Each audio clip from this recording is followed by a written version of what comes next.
His name's Phill. And his name is Tim. And this is Tim and Phill Talk About Games. A podcast where Tim and myself get together and talk about games we have recently played and discuss topics in the world of gaming. We've reached 30 episodes, so we're taking a brief break from talking about topics to answer some of our listeners' questions. Yes, so sit back and relax as we dish the gossip on everything from Tim's hair to why we podcast in the first place.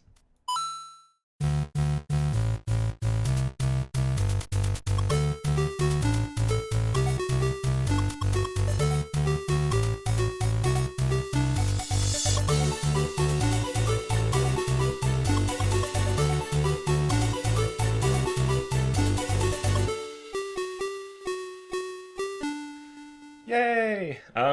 So 30 episodes. Who thought we would actually get this far? Me! Yeah, well, both of us, pretty much. But I have unrealistic expectations of everything in my life. This is true. It's really good to have gotten to yet another multiple of 10, which is cool. This week we decided we'd take a break from discussing the heady topics that we've been tackling lately to kind of do something a little bit different. So we asked everyone we knew, basically, to ask us questions in the simplest mode possible. And people we didn't know. Yeah, anybody. And we got a few questions. Sometimes we got a whole... just strangers in the street. Yeah. It's just like, hey, do you want to know anything? About me? About us? No? Okay, fine. Please Thanks don't for your scream like time. that. So we got a bunch of questions. We think it's enough to make an episode. We'll see how we go. We did have some kind of earlier questions that people had asked us in previous episodes, which we're going to address real quick at the start of the question episode. Before that, though, just a brief what we've been playing. Tim, anything interesting? I have finished the Homeworld Remastered 1. Nice. And have started Homeworld Remastered 2. That's how that works. Homeworld 2 Remastered. And it's still amazing. It's still absolutely amazing. My physical copy also arrived. Sorry, have they fixed any of the balance issues in the first one, or? Not really. I mean, it's still an ongoing sort of process because porting the first one into the second one, or porting both games into the same engine means that numbers have to change. Yeah. And there are certainly some tactics and some things that you can do now that really unbalance the system. Okay. There are some units that you can build that don't seem to have a purpose anymore. Okay. For example, they got rid of the fuel mechanism, so the refueling ship no longer really has a purpose. It's still there. Why is it even still in there? But it's a really people pretty just like ship. the shape? It's a really pretty ship. Okay. But my physical copy finally arrived, and so I'm very happy to now have my own copy of the mothership. It's very cool. It's very pretty, lighting up surfaces. I can't actually see it because, as we've mentioned many times before, and how we've got a question that actually asks us about this later in the show. I don't see Tim while we're doing these recordings, so he's showing you a sick statuette at the moment, and I can't see it. I'm sure he'll show it to me later, but yeah, it'll go along with my other various bits of memorabilia that I have behind me. Because you're addicted to collecting various spaceships that I have adorning my desks. Yes. That and the eponymous and everlasting Star Citizen as well, I guess. Yeah, of course. Eponymous, the obligatory. I always get those two words confused. It's weird. It is. It's very weird. That's what I've been doing. How about you? Well, for me, it's the ever-present Heroes of the Storm. Still playing a couple of games of that every day. There's going to be a big patch landing, I think next week, which will introduce a new hero, which is pretty cool. Other than that, though, I started playing Max Payne 3. Welcome to 2012 or 13 or whatever, Phil. But yeah, no, it's I've been putting it off for ages because I, for some reason, thought it was a Ubisoft game. It's not. It's a Rockstar game. And Ubisoft games in my head just have this layer of difficulty in getting to work with Uplay and all that kind of crap. Well, the first game is getting into the game, right? Yeah, exactly. And I failed that game many, many times. Which is doubly bizarre and interesting to me when you're playing a game like Assassin's Creed, where you have that multiple levels of reality anyway. Like, you're playing a guy who's working for a company that's doing this other thing. So you have this weird sort of bizarre sort of inception process where you have to go down level after level after level, and you're like, am I in the game yet? I don't know what's happening. You got to log into Steam to log into a service that will log you into a game where you're logging into a service to log into a person. It's pretty cool. But yeah, it's a Rockstar game, which also have a stupid layer to go through, which is the Rockstar Social Club. Thankfully, eons ago, I had an Xbox 360, which I had Red Dead Redemption on, and I actually just used my default password from back then. I don't do that anymore. And it worked. I have a password generator, and it worked, and I just went straight in there. And it's good. It's fun. It's a game kind of like Spec Ops in that the base shooting mechanic is so simple, and it hasn't changed really since Max Payne 1. Spec Ops wasn't simple, it was bad.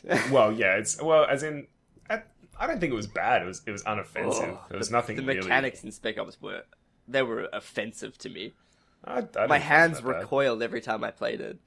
No, that's the recoil on the gun. You're just it recoiled from the keyboard and mouse. It was like, oh. Giving you a crap, Tim. It's I don't know. The story's dragging it along. The story itself is not quite as good as I remember Max Payne 1 and 2 being. Max Payne 2, for some reason, sticks in my head as being a relatively good attempt at that kind of noir, Philip Marlowe-esque kind of story. This one, I don't know, it's not as twisty and turny at the moment. It's kind of just giving you barely enough reason to shoot the hundreds of dudes that you're shooting your way through in slow motion. So, but as far as it looks pretty, the bullet time stuff is still pretty cool. The wounds in the game, like the actual the physical effect you have on enemies in the game is actually really horrifying. It's a little over the top because, okay, so get this, you shoot someone, right? And if they're the last person in the area, kind of the arena or whatever that you're in, because like all of these kinds of games, you're pretty much moving from arena to arena where enemies get spawned. If he's the last guy in the arena, it'll slow down and it'll follow your bullet essentially from your gun, and you can either hold the right mouse button or not hold the right mouse button to slow it down. So holding it slows it down, or if you just want to get over and done with, you just let it go and it'll speed up. But you can hold this right mouse button, but it also gives you the opportunity to keep shooting while you're doing it. And there's no real benefit to this except for wasting arrows. Wasting arrows. Wasting arrows. Oh, that'd be so much cooler if Max Payne those tiny 9mm arrows. Yeah. There's no real point to it except wasting ammo and watching the person that you're shooting get even more horrifically destroyed, like holes being ripped out the back of their head. It's like the weird X-ray camera in Sniper Elite. Was it Sniper Elite? Was this one of the Sniper games? Sniper Elite. Yeah, it's very weird. It's that's kind of serious cranial damage. Look at his testes get blown up. Totally going to get off to that later. It's a weird kind of look at that pulmonary edema forming. Oh. It's this weird kind of violence porn, kind of taken to the next level, to an extreme that I don't get it. Probably didn't need to be taken to. I really don't get it. Yeah, I don't get it. It's a holdover from when violent games used to sell because they were violent, like they still do, and all that kind of stuff. All right, obviously they still do. We're talking about it right now. No, I get that, but I mean, in terms of like, remember how it used to be this scaling up of like, you shoot someone in Wolfenstein and a bit of blood comes out, like through to the Soldier of Fortune, where the big selling point of the game was that you could dismember people with bullets. Like that was their selling point. Yeah, I'm saying seems to be a bit of these bullet points are still on games now. I haven't bought a physical copy of a game in years, but sometimes the bullet points are virtual. Well, what I'm saying is there's kind of still a weird holdover from that. I think most people have moved on from it, although I guess bullet points boys or arrow points, right? Am I right, Phil? Anyway, so that's what I've been playing. It's pretty much been Heroes and Max Payne, and it's been pretty good. Cool. Pretty good. Anything you're looking forward to? I picked up Monster Hunter 4 Ultimate, and I haven't really had time to sit down and sink an hour or two into that yet. I picked up Monster Hunter 3 almost 2 years ago now, and I'm thinking about playing that one day. Well, I keep looking through forums of people that have obviously played every single Monster Hunter since it was released, and they are talking another language. I don't understand a word that they are saying. So it obviously requires a bit of investment just to get the lingo down and get the like how you take down monsters, how you level up, how you increase your gear, and all that kind of stuff. I just need to sit down and actually devote some time to doing that, which who knows when that'll actually happen. Anyway, so I guess that's what we've been playing. We should probably get on to the question time. Questions! Dun dun dun! Yay! So yeah, we did have some holdover questions from when people have sent us stuff on Facebook, on Twitter, through our email, all that kind of stuff. Just go from the top, I guess. So one of my friends, Leo, who's actually the coach of my local soccer club, which is pretty cool. I did not know that. Yeah, he's a really nice guy. I know what soccer is, though. Yeah, it's the one where you kick the ball around. Well, it's one of the ones, Phil. You might not know this, but there are actually many games where you kick a ball. There isn't, though. It's soccer or nothing. I found this out basically. recently. Anyway, he was wondering, he had basically a historical question. If anyone remembers the old console called the Dreamcast, this is no one remembers that. I do fondly, actually. He was asking us why wasn't Shenmue, which was basically the flagship game for Dreamcast, why was that not ever finished?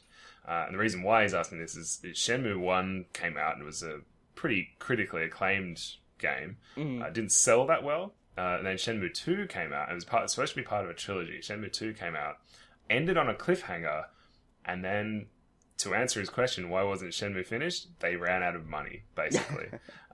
Pretty much the same answer to all things in life. Yeah. Why did something ever stop? Because they ran out of money. Exactly. So it was a really, just some quick notes on Shenmue. I mean, that pretty much answers the question. Literally, they ran out of money. It didn't sell well enough. It was pretty much trying to do a lot of things. It was pushing the boundary on a lot of stuff. In fact, in terms of they were quite ahead of their time. Oh, way ahead. But unfortunately, they were on a console that wasn't selling particularly well either. So they were I guess that's probably even a bigger point, is the fact that the Dreamcast just was not a big mover in terms of units. Like, people just didn't have Dreamcasts in their houses. Well, it's the reason why Sega doesn't make hardware anymore. Yeah. It was the Dreamcast. Yeah. So yeah, I mean, it did a whole bunch of stuff though. Like it introduced, I mean, love them or hate them, it introduced QuickTime events to the gaming. Which can be done well. They're just not. Yeah, they're exactly. really not. Yeah. It gave us more realistic day-night cycles and variable weather effects. Well, it even gave us the concept of a day-night cycle. I mean, we had games before that where, you might do something in a level and then at some point you trigger a flag in the game's code and then it turns to nighttime sort of thing. Yeah. But it was the first game that sort of actually said, well, what if it was actually simulated?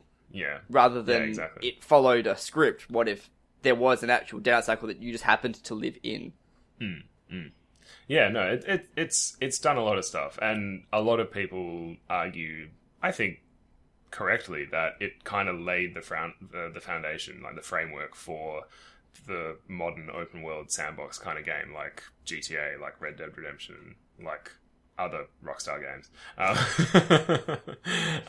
Yeah, like it kind of gave the idea of having a simulated city as a gaming playground credits. So yeah, thank you Shenmue, basically. Yeah, I haven't played it. I know a lot about it. I'm trying to find a Dreamcast with Shenmue, like in Australia, but it'd probably cost you a few $100. Yeah. And, if that. I mean, I was thinking closer towards the 4 digits, but I wouldn't have thought that much, but yeah, it's expensive. It's hard to get a hold of. It's not easy. Then you also have to find an RF to HDMI conversion unit, because I'm pretty sure the Dreamcast still used RF or coax. I honestly have not. The last time I played a Dreamcast, I think I must have been like 11 or 12, and it was at like my mum's friend's house, and their kid couldn't get past a level in Shining Force, and I basically helped them finish this level in Shining Force, or this dungeon in Shining Force. Great game, by the way, Shining Force. Yeah, it's a while ago, so I wouldn't be surprised if it needed some kind of adapter to actually plug into modern TVs. Yeah. But yeah, sorry, that's pretty much it. Shenmue didn't get finished, unfortunately ran out of money, so that sucks. Next question. Do you want to just quickly talk about Andy's question? Andy asked, essentially that we've said in previous podcasts that we've learned a lot about game design and sound design and these kind of things through our experiences with Game Maker, but also as well, I guess, with just the podcast in general. Oh, yeah. And he said that it was an intriguing comment, and he'd be happy to hear us elaborate extensively on this.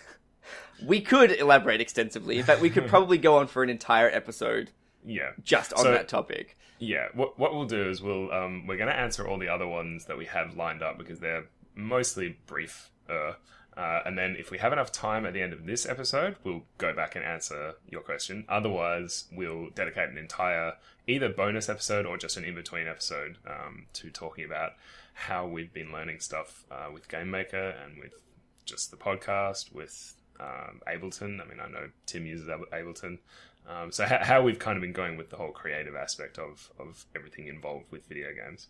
Also, the process of going from science to creation, which is a very bizarre experience in my personal books. Yeah, it takes some training to kind of, well, I wouldn't say switch sides of the brain because that's a total fallacy, but there are certainly some concepts you have to demake in your own mind. Yeah, exactly. So yeah, we will get back to that. What was the other one? So the only other one that wasn't submitted specifically for this episode was from a old friend of mine, Aaron Lane, who didn't really have too much in the way of questions, but it was more just letting us know that Marvel Heroes 2015 is actually shaping up to be a pretty cool game. I have logged in. I've signed up for that already, but I haven't quite had the chance to actually download it yet because internet is bad and slow. So welcome to Australia. Exactly. It's going to take a little while for me to actually get on that bandwagon. But I am signed up. I'm keen to investigate that. The thing that you said, I think, Tim, about there being multiple Iron Men and multiple Hulks. Yeah, and stuff. I won't be playing this game. I love it. I love the idea of it, and I'm super happy that the game exists, but I personally cannot play it. I can't deal with my headcanon being screwed with. That's the thing. I think it's going to be interesting, because I remember that old MMO, City of Heroes. And City of Villains. And City of Villains, where you could actually create your own. And that kind of got around that whole everyone looking the same kind of thing. So I'll be interested to see what customization options there are for those heroes, because obviously you kind of don't want to have, like, if you were running around as a group of like 10 Hulks, like that would look really weird. Really strange. Or scary, like really scary actually. But I mean, this is not to say that it doesn't possibly exist in the Marvel universe. I mean, we have so many parallel universes and clones and, you know, dimensional shifts, various... The thing is, I'm sure that they have an excuse for it in the game. I'm sure there's some way that they explain it or that they deal with it. I can't wrap my head around it. I know that the problem is entirely on my... Like, it's my problem. It's my fault. Yeah. All right, so those are the questions that we had from before our shout out to Ask Us Questions. We're now going to go through all the ones that we had from people who submitted it either through Ask FM or Twitter or whatever. Do we want to quickly go through Jacques' questions? Yeah, so a friend of Tim's, Jacques, asked us 22 questions in a row. We are not going to go through all of them in terms of reading the question out loud, so we're just going to answer them. So Jacques, if you can bring up your list of questions starting now, and we're going to go through each of them according to who you asked them to, even if who you asked them to wasn't who you intended to ask them to. Or entirely clear. So, all right, here we go. Are you ready? This is for you and you only, Jacques. So, no, scalp crabs. Although, even though this was supposed to be directed at Tim, I get to say that I shaved my head for charity. So you can see here, if you're watching on YouTube, I have a nice, shiny, bald head. And I raised $1,000. So, yay! Daily prostration, yes, no. And over to Tim. No. And no, he doesn't accept your apology. 9.5 to 10, it depends, because, you know, UK and US are weird. No, yes, definitely no. 11. The only poetry I read out loud is Poe. Even grander. Longer and darker. Yes, please do. That's not a question. That's not acceptable. And everything read in an Australian accent has an upwards inflection at the end. So there you go. There are all the answers to your questions, Sharks. So I hope you enjoyed that, and thank you very much for sending us in questions. That was funny. So we're going to go on to the other questions that we got in the order that we got them. So first up is Paul Dean. He's a good friend of mine who likes to indulge in the occasional game when he can get away from his kids. Haha. So he asked, what game or games do you like to play in secret? And are they embarrassing enough to shame your ancestors? So, do you want to take that first, or should I? You can go first. I can? Yeah, okay. I'll let you set the bar.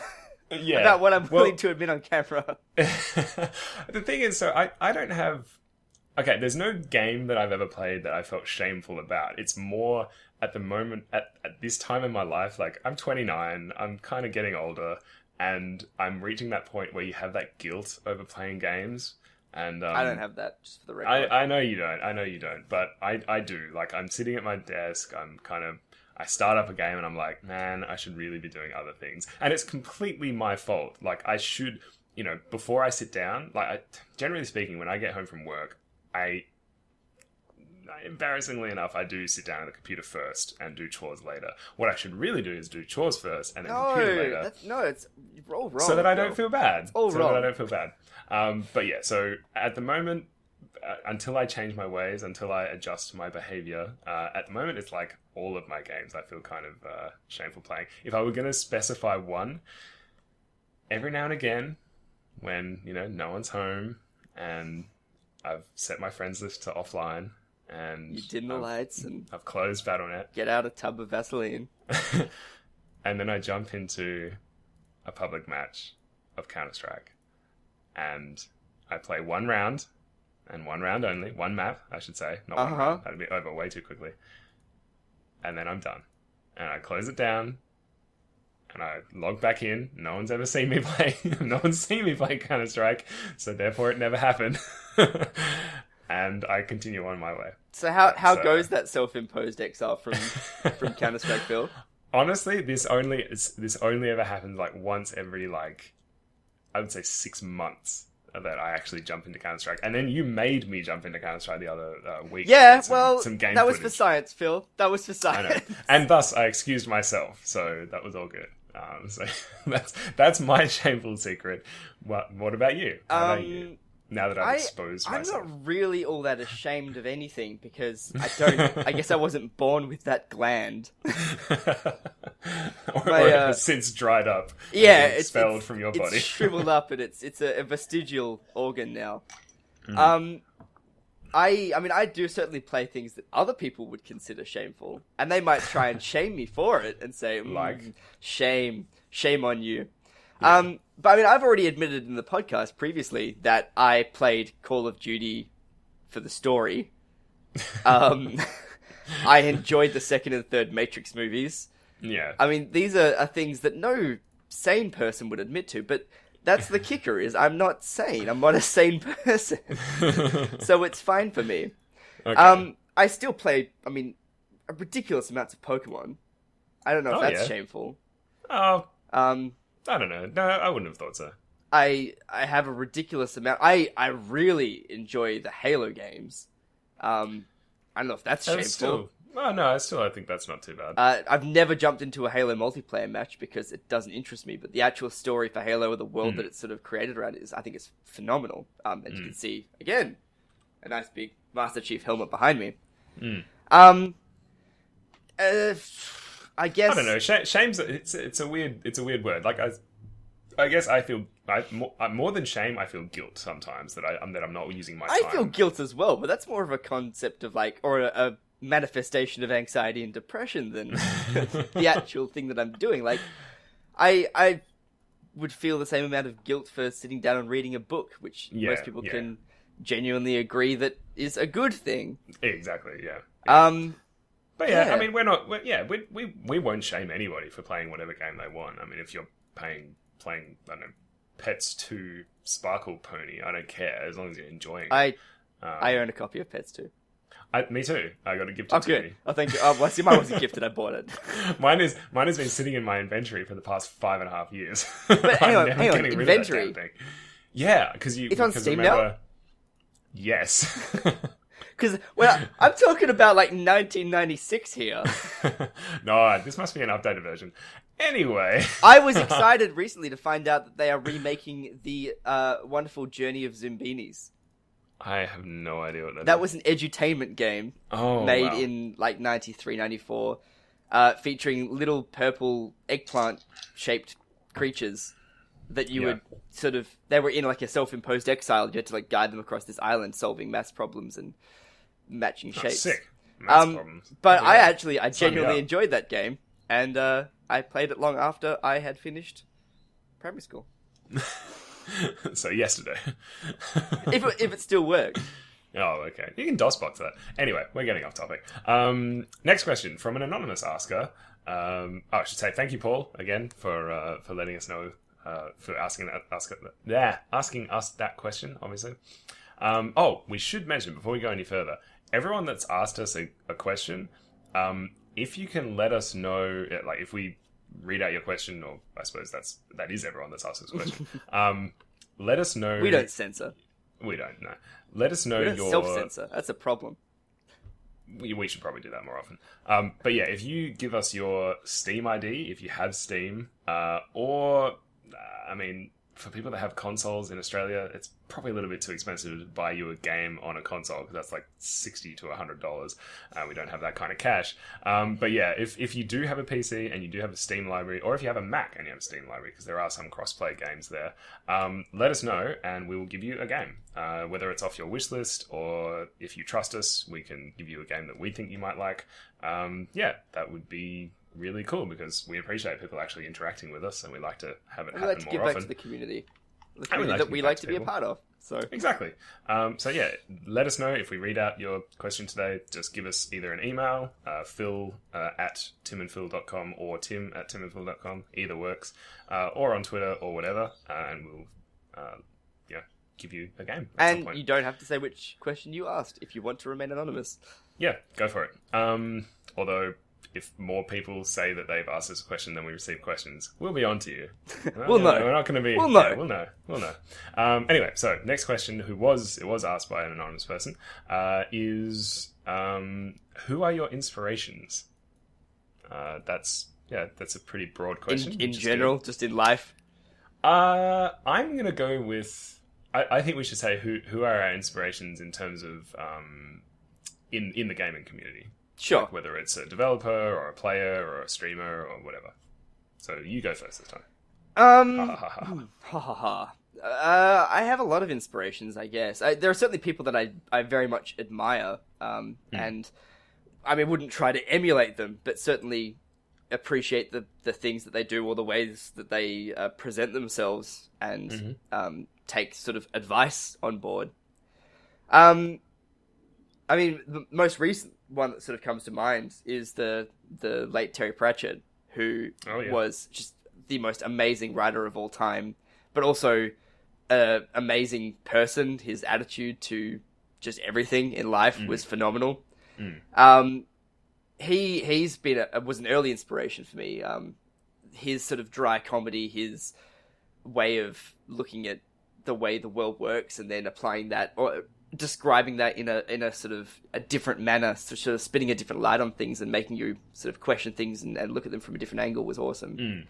A lot of authors, in fact. The other big one for me is Matthew Riley, who is an Australian author, who again overcame huge sort of adversities and went on to become incredibly successful, and then had to overcome even more adversities in his later life, and he's still soldiering on and just being a complete badass, awesome dude. So he's definitely a very big inspiration too. In the video game side of things, or on the online side of things, I'm very much a big fan of Jerry and Mike from Penny Arcade. I know that there's a lot of controversy around them, and certainly some people are not big fans of theirs. But I mean, they've never, in my mind, they've done something wrong and then said, fuck you. Fuck you, yeah. Yeah. They've always been like, all right, either we apologize or we don't apologize, but these are the reasons why we don't apologize. And they're at least aware when they do something wrong. Mm. They don't want to actively do wrong things, but they do stick by their guns if they think that not what they're doing is right, but it's right by them. And I guess in life, sometimes you just have to do what is right by yourself. Maybe. I don't know. Yeah, also, and you're going to disagree with this one, is Peter Molyneux. Oh my god, we're not going into that again. I don't know, I think he gets a lot of flack. He's a big, I think his ideas are fantastic. The Twitter account, Peter Molyneux, I don't know if you've ever come across that. Yeah. But that was a game jam based on that. That he supported, that Peter Molyneux supported. I know. I mean, he's easy. It's easy for him to poke fun at himself because he does say a lot of stupid things. But I like that he gets caught up in his own enthusiasm. That's what I like about him. I just think he needs a fucking PR person in between him and gaming community. That's all. I don't know. I like his honesty. Person. I like seeing the unfiltered Peter Molyneux and just. But eventually, it's not honesty. That's the problem. That's what got him into all his trouble in the first place. Is that it's not honesty. It's hyperbole. He's not being. It is hyperbole, but at the time, he thought it was a fantastic idea. I know. Well, you know what? That's not his problem. That's the way people are perceiving things. That's the world's problem. Perceiving Phil. The words that come out of his mouth as the words that are coming out of his mouth, Tim. Quickly, other big inspirations on the music side, Austin Wintory, who is just fantastic, and Jeremy Soleil as well. Two really open guys about how they do things as well. Mm-hmm. Recently, Austin Wintory actually put out a big sort of Q&A about music generation in video games, which I thought was fantastic. He outlined as well some of the VSTs and the doors that he uses and some of the hardware that he uses. That was incredibly helpful for me. So lots of people, I guess. Yeah. And I'll probably think of more later on as well. Yeah. I mean, so I'm not going to go too much into specifics in terms of, game devs or anything, that I particularly admire. I mean, there's all the standards basically, like, I don't know. Stephen Gaynor is I liked him. He came to Perth a little while ago to give a talk on game design. Clint Hocking, obviously the guys from Penny Arcade, I also think that they do pretty much right for the gaming community. But I think the thing and the people that inspire me the most is the kind of people that you see in the forums and in the subreddits who are the same as us, kind of thing. Like, and even some of my friends that I kind of do creative projects with, like yourself. And like James and Zach, a couple of dudes that we're doing game dev with. It's all the people who are trying to do it, like trying new things, trying to do stuff that isn't their day job kind of thing, like that are in this for a hobby, but also put so much effort back into the community and help to grow those communities. Like, I've been lurking and posting at the Game Maker subreddit for basically about a year, so about the same amount of time as I've been using Game Maker. And it's insane how much effort some people will put into giving free help that takes them hours to do to strangers who never give anything back. Like, the number of times I've seen someone give this unbelievably detailed answer, like a complete solution with a demo and the source code for somebody, and they don't even get an upvote from that person. Like, literally the person couldn't even be bothered pressing a little plus button next to their name. Like, that's how little thanks some of these people get. And yet they keep doing it. It's not like they get turned off. It's not like they feel entitled to that upvote. They just keep doing it. I just think those kind of people really inspire me to be like, well, what am I doing? Like, this person is so selfless and compassionate about and passionate about the thing that they're doing that they'll just do it for free and it doesn't matter. So yeah, I think that's really inspiring. So I sort of another really important one is Ben Kuchera. Oh yeah, he's cool. In terms of being a voice for the gaming community, Ben Kuchera is, if you haven't come across him, is a video games journalist, and he usually does a lot of longer form pieces. A lot of them are more on the opinion side than on the reporting side, although he has done a lot of reporting in his past as well. He very much has his head screwed on. like correctly. No, just generally. he's very, very sort of he manages to distill things down into salient points very quickly, very easily, and from there he sort of allows you to get these sort of levels of enlightenment on topics that you might not have otherwise gained, and that really impresses me almost every single time he does it. Awesome. Yeah, sounds good. Okay, on to another anonymous question. This one's really cool. I actually really like this one. So, you can only play one game for an entire year. What game is it, and why? Who is your father? What does he do? Yes. This is a really interesting one, because you can go, I think, one of two ways. Either you go something that's kind of really replayable, or you go something that you can fall so deeply into the lore and analyze and pull apart that it'll sustain you. I think I would go the former, and I would just straight up say Minecraft. If I could play one game for a year, I think it would be probably question. Would it still be Minecraft if you were having to play it single player for a year? That's still Minecraft, isn't it? Yeah. Yeah? Of course. Alright. Yeah. Either Minecraft or, something like, I don't know, Starbound or something like that. So one of those sort of big sandbox games where you're just creating stuff and doing stuff like that. But I think Minecraft has the legs. I think when I thought about this question, I was like, thinking about all of my favorite games, and a cop-out answer would be a multiplayer game, obviously, because... Yeah, I was thinking the same thing. Like CS... An MMO would be too easy to do for an entire year. Oh, well, I mean, people do it for... longer. Decades. So yeah, like, MMO is kind of a cop-out, multiplayer is kind of a cop-out. I could easily say Heroes of the Storm. I'm probably going to be playing that in a year anyway. So I think in terms of, like, a single-player game, I think Minecraft, even though that's almost really... That's a pretty cop-out answer as well, but... No, I think that's fair. I didn't even think of Minecraft, to be quite honest, when I was thinking about this question. Yeah. But I think... So, Minecraft would be the answer to the former. The latter...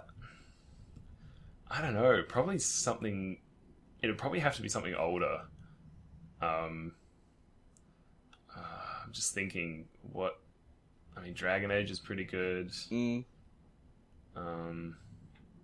And if it's only one game, you can't. You have to choose one of them. You can't say Mass Effect 1, 2, and 3. No, it has to be one of them. But yeah, I think my answer would be Minecraft. I think that's a good question though. That's a really good question. This one stumped me at first. I admit. Yeah. So I don't know if I could pick just one. And I don't know if I could pick just one. Like I need multiple games in a year. I think that I think I've got several games that I could play for a full year, maybe consecutive years. So I had the same problem. I was like, well, you can't really pick an online multiplayer game because it's too easy, or anything with generated content that keeps coming out because again, it's kind of a cop out to the question.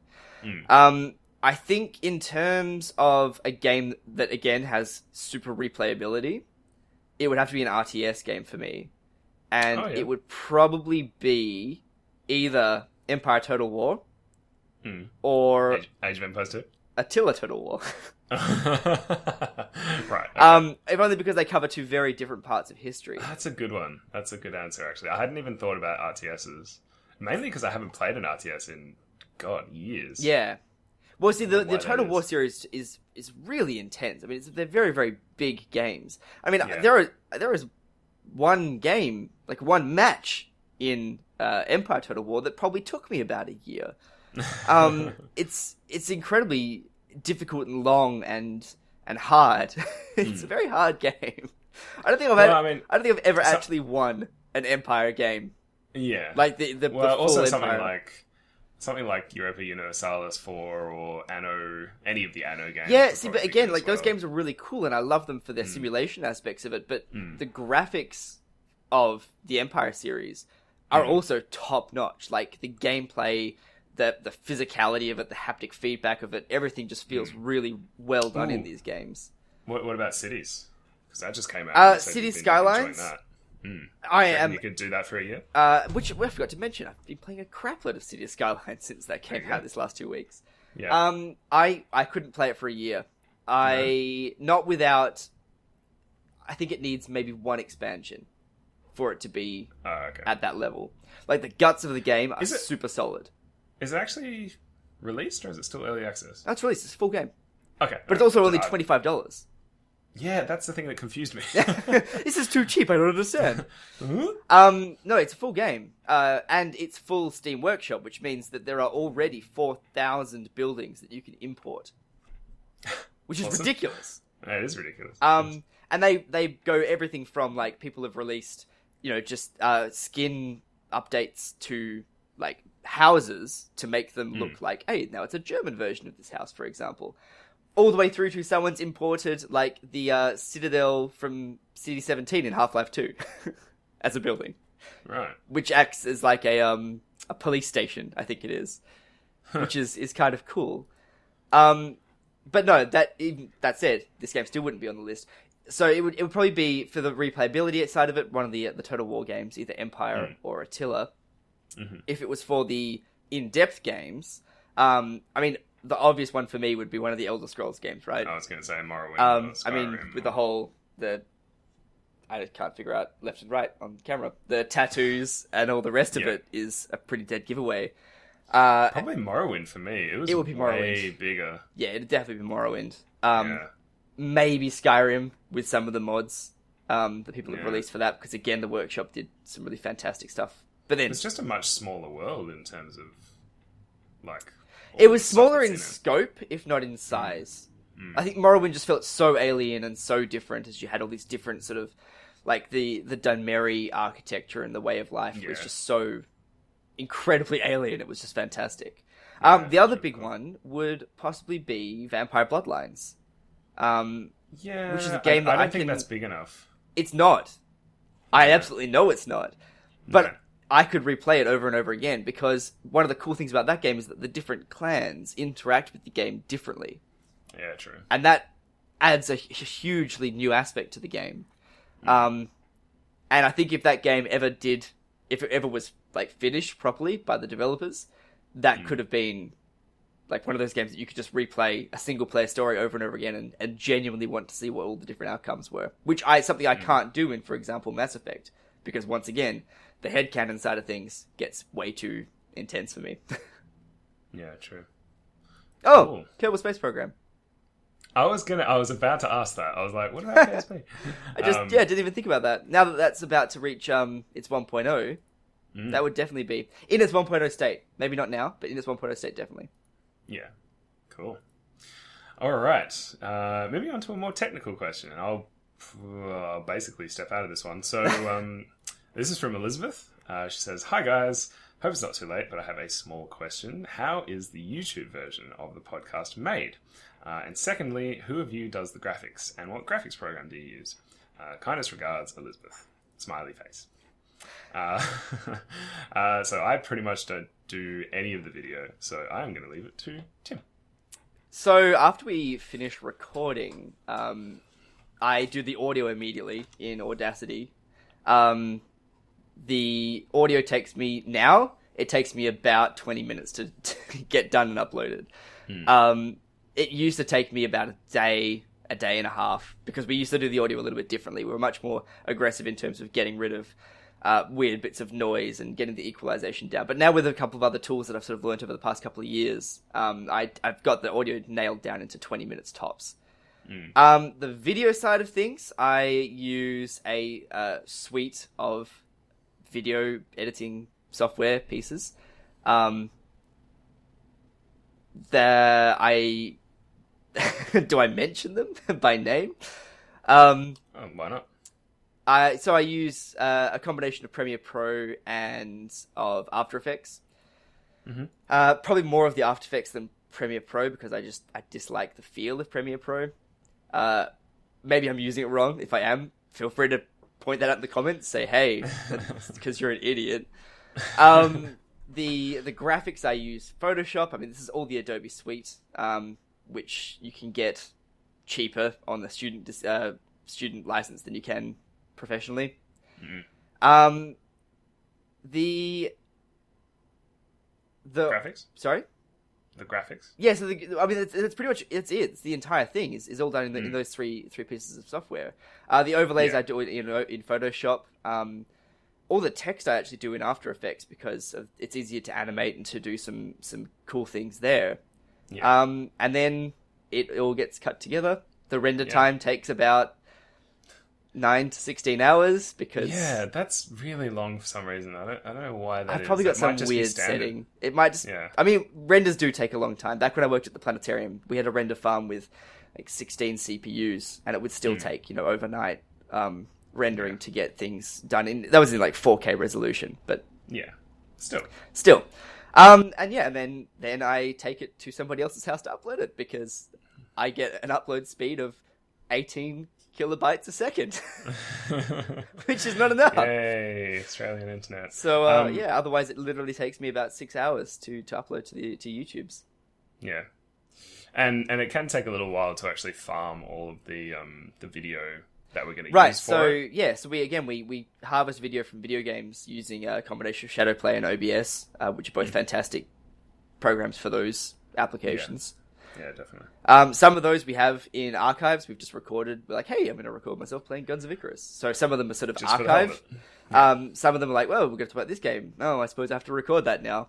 Yeah. And for example, there are some games that have come out recently that I've completely forgotten to record me playing because I've had too much fun playing them. And at the end of it, I've been like, damn, now I have to go back and record it again. God damn it. So yeah, that's cool. Pretty much that one knocked out. Yeah, it's not a hugely like once we had the overlays completed, like the overlays are just static. They're just like a mask that goes over the final video render. So once we had that, and once you've farmed out all the videos that you're going to be using in the clips and kind of timed them appropriately for where they're going to be, like where we've discussed each different thing. It's not a hugely complicated process. The render obviously just takes forever, and maybe cutting together different clips and that kind of stuff can take quite a while. But we also record our video and audio locally, so like Phill mentioned earlier on, we can't see each other when we do these podcasts. And the other thing is that I also make heavy use of layers and folders in Photoshop. So that each time I need to make a new template for a new episode, I can quite literally just copy the folder of the previous episode, turn off the mask for the previous episode so it disappears, and then change a couple of small things, and all the the positions and everything are retained. So I mean that cuts down a huge amount of time on that. Cool. But yeah, that's pretty much it. If anyone wants us to send them any information about how we do stuff in like a kind of a tutorial-esque email, just let us know. We've done it before for other people that have asked us how we record stuff, and perfectly happy to do it for people asking how we do our YouTube. It's pretty simple. Alright, so last 3 questions. We may not get back to Andy, I don't think. Not at this rate. We're already 48 minutes in. So Andy, we will dedicate an entire episode to your question. And thank you again for sending it before we even asked for questions. It's really, really nice of you. So we've got 2 from a recent guy I've been talking to over on the Gamers with Jobs forums. His name is Great forums too. Yeah, good forums. Zoso1701. Was that the year he was born in? Maybe he's a time traveler, or not. Maybe he's an undying vampire. Oh man, that'd be so cool. Yeah, he has phenomenal cognitive power. No, he's actually part of a relatively new podcast, which I'm going to give a quick plug to. It's called The Magic Hour Show. It's basically 3 guys. I'm gonna not remember names, so I'm not gonna say any of them. I know that the main presenter is Eugene, and I think maybe Zoso is Mike. Yeah, I've definitely got that wrong.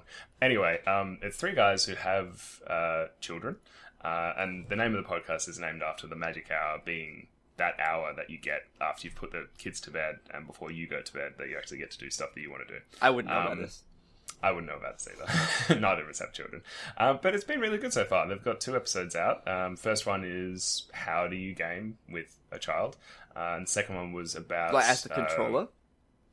Sorry? Like as the controller? Do you... I know very little about children, so maybe they have inputs.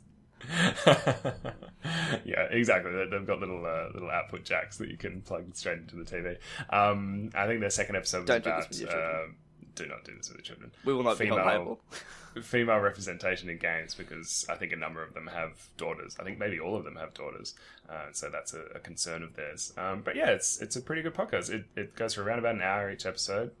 You can sign up over at gamerparent.net. So if that's something that you're interested in. But anyway, he asks, so I've just started listening to your show. Do you have any favourite episodes from your back catalogue that you'd suggest a new listener, definitely check out? Also, is this question good enough for a game giveaway? Yes, it is. And your other question, to answer that quickly. Favourite old episode? I don't even remember our episodes. I'm quite literally bringing it up right now. Do you want to look it up? From memory, I actually really liked our death episode. I think that was... oh my god, that was a nightmare to put together too. I know, you spent a long time on the video as well. Let's have a look. Sorry, we're refreshing our mind on this.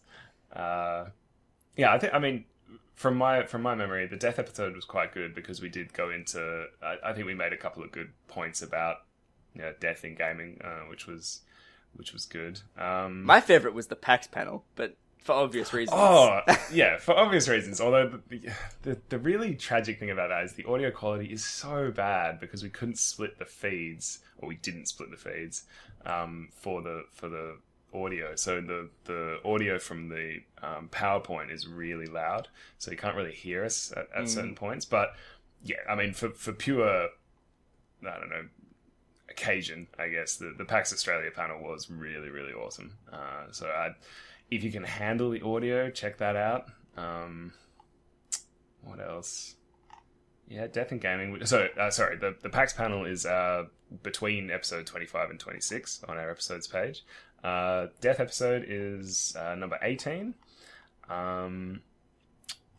I also quite liked our game endings one. Yeah, so I was just going to think the 24. end, which is 24. I really enjoyed that one. Yeah, that was really good. So, there you go. That's 3. So... 18, 24, and our PAX panel. That PAX panel. That would be... that's what I would recommend. Yeah, definitely. Also, maybe, as well, if you're really bored, one of the 2 science episodes that we did, the Taptag episodes. Probably, because I win the games that we play against each other.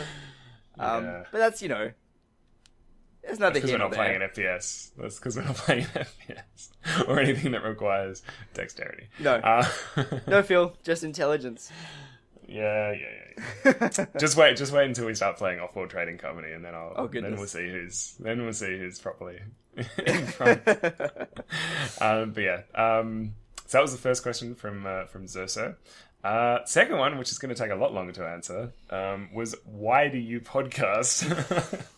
Hitting us with a real nice easy lobs there.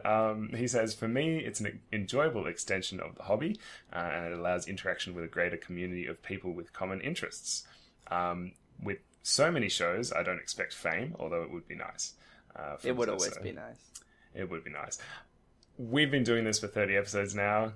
We have about, I'd say between 40 and 50 people, I think, that tune in regularly. So for me, that's amazing. I can't even believe that many people listen to us. So yeah. We're certainly not doing it for fame, but it's nice that people are actually listening. In terms of answering the question, do you want to go first? I don't know. Yeah, it's fun. I like talking about these topics in general, but also specifically with you. Aww. I don't know. It's something to do. We started when I was in Sydney, and it was a great way to remind myself that there was still, a world. I think that's kind of the origin story, right? Is because Tim used to live in Sydney. He's now back in Perth, which is where I live in Australia, and it was essentially like we hadn't spoken to our friends, kind of the friends that we have over in Perth, who were just like, oh, it's really hard to keep up with Tim when he's over in Sydney and that kind of stuff. So I was like, oh, it'd be really, and at the time I was thinking about doing more podcasting stuff because at the time I was doing a science podcast. And I think I initially floated the idea of doing a science podcast, but then we were like, oh, let's do something that's fun and not a lot of work. So let's talk about games. And yeah, I think it was more born out of the idea of just wanting to keep in touch, basically, than anything else. And I mean, at first we only did reviews, so that was a bit less, I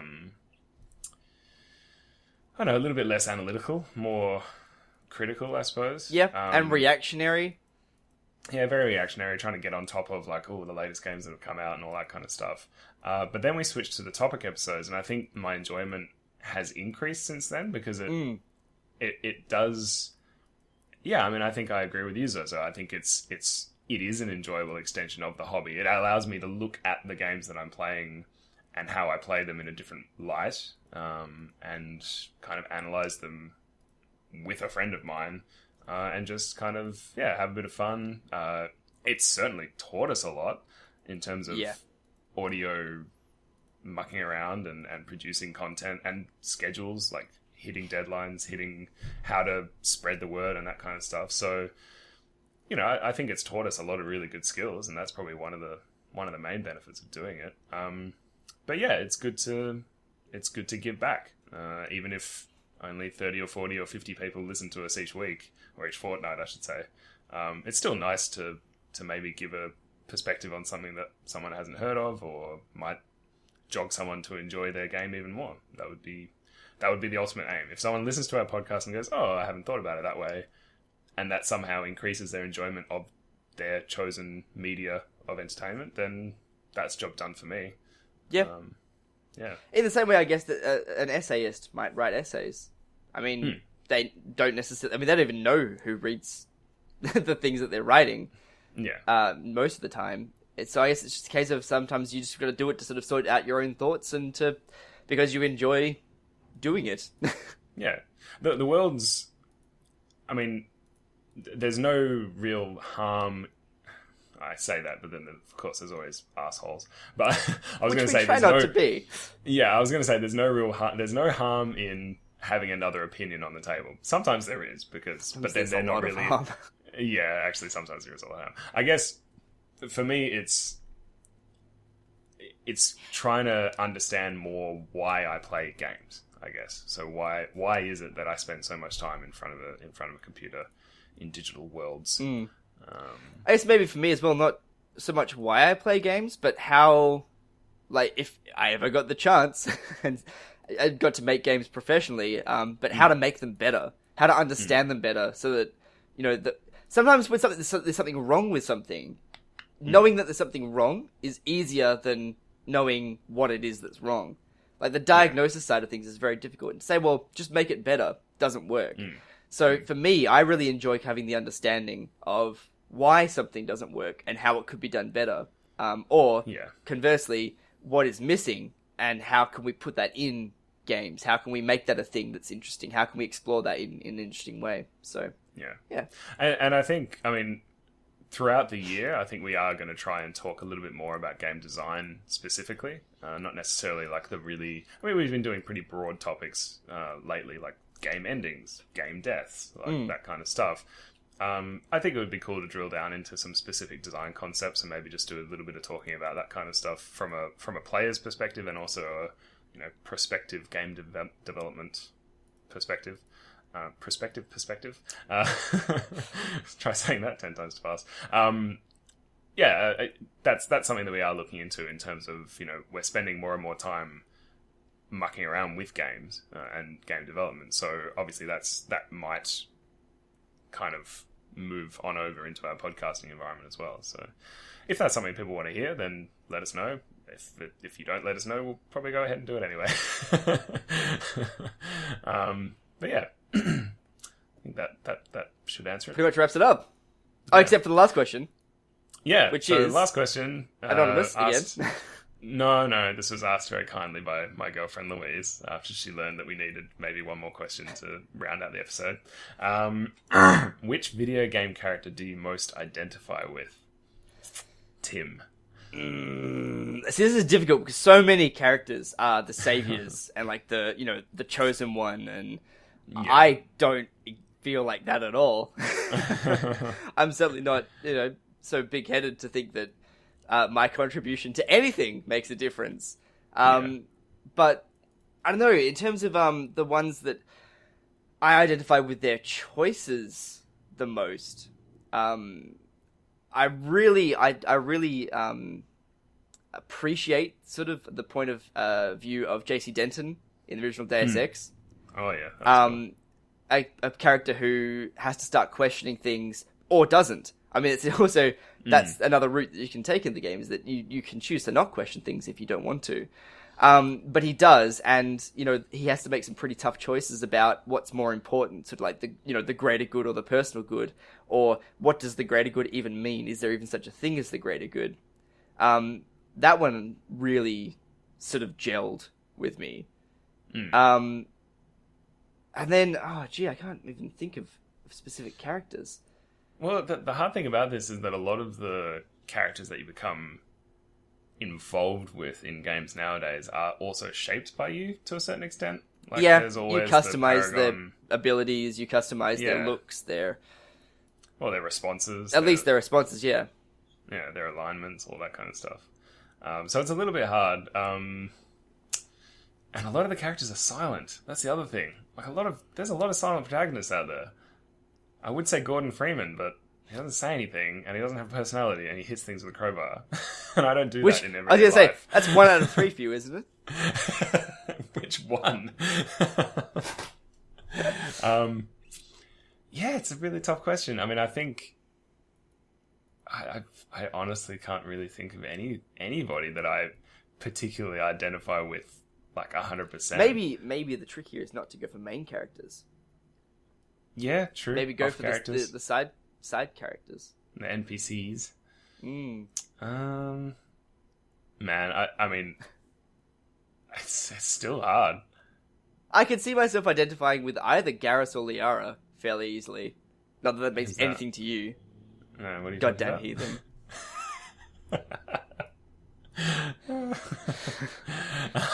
Sorry, it's just funny. Oh man. Yeah, honestly, I'm having a hard time thinking of anybody that I've really... I mean, which is just totally pathetic, right? Because, isn't every single game tailored to the white young... The white male? Yeah. Like, shouldn't I have an absolute list of things that I actually identify with 100% thanks to marketing? But yeah, I really... What does that say about me that I've chosen a cyborg, 2 aliens, and 1's a woman? Yeah. Yeah. Well, okay. Well, speaking of women, I think, thinking back to characters that I thought were really cool and that I liked back in the day, Luca from the original Chrono Trigger, she was an inventor with her dad who still had like a kind of a kick-ass attitude and solved things by using her brain. Like that was a pretty cool. Like I liked her. I remember thinking at the time, I was like, yeah, she's cool. Like I like her the most. And I think I kept her in my party like all the time, throughout the entire game. So yeah, I think without being able to think of anything else, I think Luca from a young age, she was the coolest. I think that's her name anyway. Luca, Lucca. Yeah. Maybe I identify it as well. Yeah. With the cake from Portal. Are you a 4? No, it's questionable as to whether I actually exist. Yeah. Some people seem to be striving for me, but are they really? Are they really? Who knows? Okay, I think that's going to do it. So yeah, Andy, just letting you know, as we said, we're looking towards doing a bit more in the way of talking about game development and game creation. So yeah, keep an eye out for that. We're going to try and put together an episode where we talk more about kind of where we've gotten to, I guess, in Game Maker and that kind of stuff. So yeah. You got anything more to add, Tim? No, that's pretty much it. Yeah? Yeah. We're good? All right. Well, thank you very much. This has been Tim and Phill Talk About Games. You can find us on the web at www.timandphill.com and on Facebook at facebook.com/timandphill. However, if you want to contact us directly, you can find Tim on Twitter at DungeonMaster, add him as a friend on Steam as a Jaitus, or at his website, CorsairsAnchorage.com, and make sure before you forget, if you've sent us in a question and we answered it, send us a message. Twitter, Facebook, Gmail, Steam. Email, Steam. I always use Gmail, sorry. Get in contact with us and just say, hey, I asked you a question, you answered it, can I have a free game? We'll either buy you something off your wish list, or if you trust us, and you should by now. You should by now. We'll give you a random game, a gift game. So thank you very much for sending in questions. And you can find Phill on Twitter at Sorry, I totally screwed up our rhythm there by throwing in the game giveaway there. That's cool. Just deviate from the script. It's fine, Phill. It's fine. This is the only part. And you've screwed up my timings on the audio now. I'm just going to go back into Ableton and re-render this goddamn audio piece at the end. And you can find Phill on Twitter at ToothSoup. Add him as a friend on Steam as Flaxey, which is FLAXEH, or you can find him at his website, which is toothsoup.com. Thanks for listening. And happy gaming. It did throw you off, eh? I knew, and I could hear you doing the intake of breath. Every 2 seconds. I was like, no.